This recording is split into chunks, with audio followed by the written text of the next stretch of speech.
kolega Svijanović, izvolite. Dobar dan, dame i gospodo, kolege, da se zahvalim domaćinu na pozivu. Današnja moja tema je Sabor u Doboju 1939. godine, odgovor na hrvatsku politiku Vlatka Mačeka i stvaranje Banovine Hrvatske. U literaturi ovaj sabor se spominje kao Svesrpski sabor koji je održan u Doboju 31.12.1939. godine. Prva knjižica koja je objavljena u ovom saboru nosi naziv samo Sabor u Doboju 1939. Ta knjižica je objavljena 1940. godinu poslije održavanja sabora. Kao što je poznato, od stvaranja zajedničke države 1918. godine pa sve do njenog raspada, hrvatsko pitanje je bio jedan od dominantnijih problema. Hrvati su uvijek težili za autonomijom i izdvajanjem, naročito sa padom vlade Milana Stojadinovića i dolaskom za premijera Dragiše Cvetkovića. Problem hrvatskog pitanja je riješen krajem avgusta 1939. godine staranjem Banovine Hrvatske na, možemo reći, čak intervenciju kneza Pavla Karađorđevića, jer je tada se učinio ustupak Vlatku Mačeku. Ovako rješenje stvorit će nepopravljivu štetu Srbima koji su živjeli na prostoru novostvorene Banovine Hrvatske. Vlatko Maček je smatrao da je prva etapa rješavanju hrvatskog pitanja i puta do nezavisne Hrvatske Banovine, odnosno kasnije države. Dok je za rješavanje srpskog pitanja i za rješavanje, slovenskog pitanja, za srpsko pitanje je bilo predloženo, Vlatko Maček je predlagao da se to riješi glasanjem, koje će teritorije ući u te neke srpske teritorije, međutim to pitanje neće biti nikad riješeno do kraja jer je preduhitrio sam početak Drugog svjetskog rata. Dok je slovensko pitanje ostalo neriješeno, jer isto tako bilo je uslovljeno početkom Drugog svjetskog rata i međutim granice Dravske Banovine su u suštini skoro bile omeđene sa teritorijom koje su naseljavali Slovenci.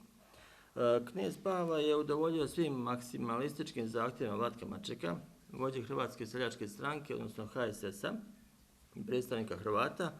Nova Banovina je nastala spajanjem dvije Banovine, Primorske i Savske i dijelova iz Vrbarske Banovine, Derventa, Gradačac, Odžak i dijela Drinske Banovine, Brčko. Također u njen sastav su ušli i Dubrovnik, Šid i Ilok. Prema popisu iz 1931. godine na tim prostorima živjelo je preko 800.000 Srba, dok je Hrvata van nove Hrvatske Banovine ostalo preko 400.000. Novoformirana Banovina dobila je široku autonomiju u prikupljanju poreza, u prosvjeti i školstvu. Prema odredbama sporazuma bilo je predviđeno uvođenje hrvatske kune kao jedinstvene monete u Banovini. Nova Banovina je krajem 1939. godine dobila i vojne formacije, takozvanu građansku i seljačku zaštitu, koja je također bila pod kontrolom HSS-a. Razvoj ovakve situacije najviše su bili zabrinuti srpski prvaci iz Vrbarske Banovine. Također, Svesrpskom saboru je doprinijela i, teza muslimanskog dijela stanovništva da i Bosna i Hercegovina dobije autonomiju.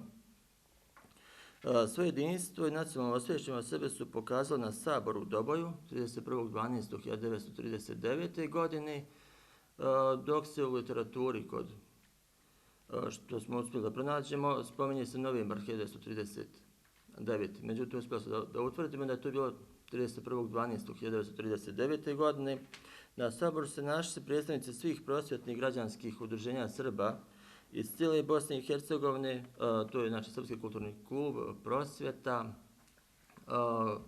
i naravno tu su bili zastupljeni Sokoli i tako dalje.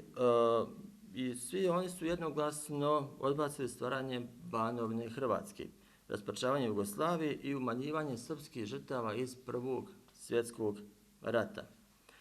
Najpoznatiji učesnici Sabora su bili istoričari i akademik Vladimir Ćurović, episkop Zvorničko-tuzlanski Nektarije Krulj i doktor, odnosno pravnik i advokat Stevan Moljević. Zašto je baš Doboj izabran za ovaj sabor?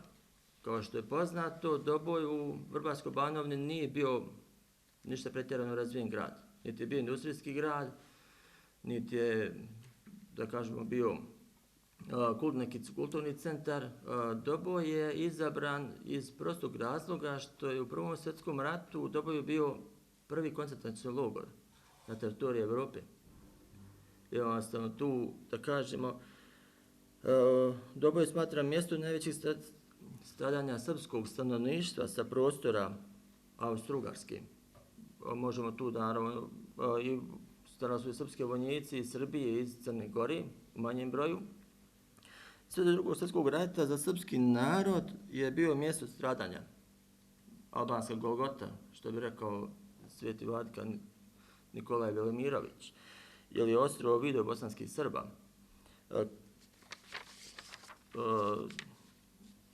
Samo rijeku Bosnu je vladika Velimirović nazivao bosanska plava grobnica, zbog leševa koje je ta rijeka Bosna odnijela. Učesnici sabora su donijeli rezoluciju kojom odbacuju svaku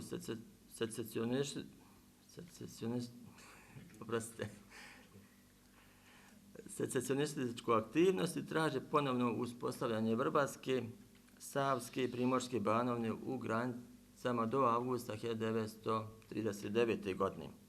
Ovaj značajan politički događaj srpski narod ostao je gotovo u potpunosti zaboravljen. Da napomenemo da su domaćini sabora bili Jovan Žakula, predsjednik Srpske crkvene opštine Dobojske, i Dočin Petrović, bio je industrijalac, sokolar, koji su, da kažem, učestvovali u samoj organizaciji toga Svesrpskog sabora. Zgrada u kojoj se održala, da kažemo, Svesrpski sabor je bila zgrada Sokolskog doma, koji je podignut u ime kralja Aleksandra. Međutim, danas na toj zgradi mi nemamo apsolutno nikakvu tablu da je tu ikada bio Svesrpski sabor. Imamo samo tablu da su tu 1941. godine streljano 111 uglednih Srba iz Doboja. O Svesrpskom saboru se skoro ne spominje. Sa završetkom, da kažemo, bilo preko 200 delegata sa donošenjem zaključaka. Posle procesa je otišla gore na spomenik Kosturnicu iz Prvog svjetskog rata, gdje je Nektarije Krulj, vladika Zvorničko-tuzlanski, održao parasto za stradali srpski civili u Prvom svjetskom ratu.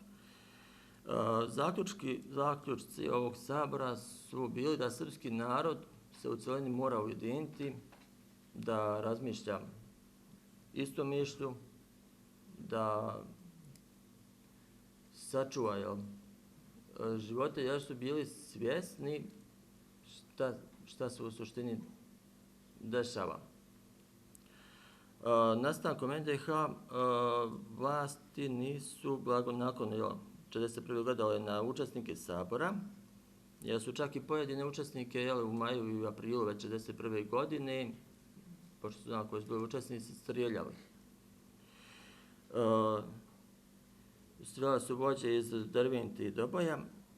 Slična je sudbina zadesila i ostale učesnike, to se slično nešto desilo i samo vladiki Nektariju Krulju, kada je on, nažalost, na Ozreni kod manastira zadobio teške tjelesne povrede, od kojih je kasnije i preminuo. O ovoj temi ću nešto opširnije da pišem u svom radu. Mislim da je to.